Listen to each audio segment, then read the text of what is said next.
PITHAINI October som leli tu Nisim ding THUHILHNA alian li aneu gyat pan som mi khat sangin mi ni hoih zo hi amau sepna thaman tamzaw ngah hi THUHILHNA alian li aneu kwa Nih Kithuah Kul Jamaica gam dun tuizeu tunga ka to pen lao hoi le lunglut hoi ma mahi tua zewa swang nalte tunga tui luang sukin tua pen Caribbean tui pia lut swahi zeu tunga ka te in tua tui te nok to ding chi pen bai lohi khang no JW ding in bang piang thailo phial hi mahangem chi le amit thane min zai pi in mulo a hi mani ai zong in JW in ka to ding in khen sata alompa Josiah in kong ki thua pi ding chi hi Josiah pen JW ding amit tang swa hi swang nalin pel ding te le akhut a khe te koya nga ding chi Josiah in gen hi alang khata JW pen Josiah ding lungsim tha na khathia han na ngam na bang chinam chi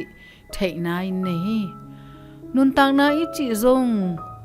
tua ka to aham sanam to kinak bat lua hi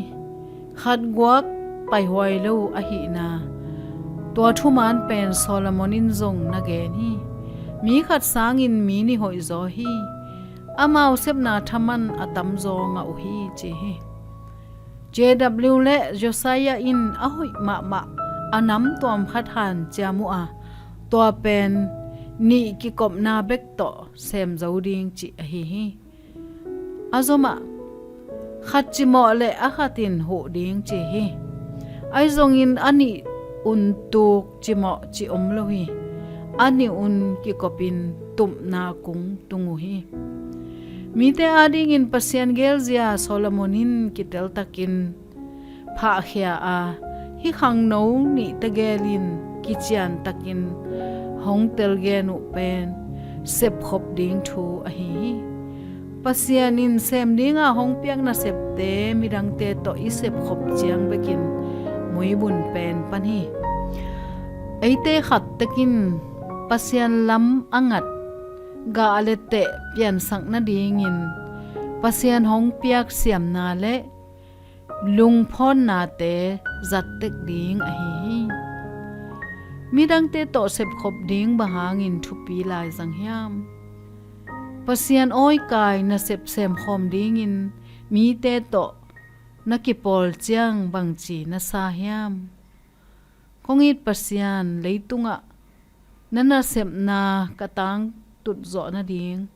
nang le midang te to kakipol theina ding hong hu ta in amen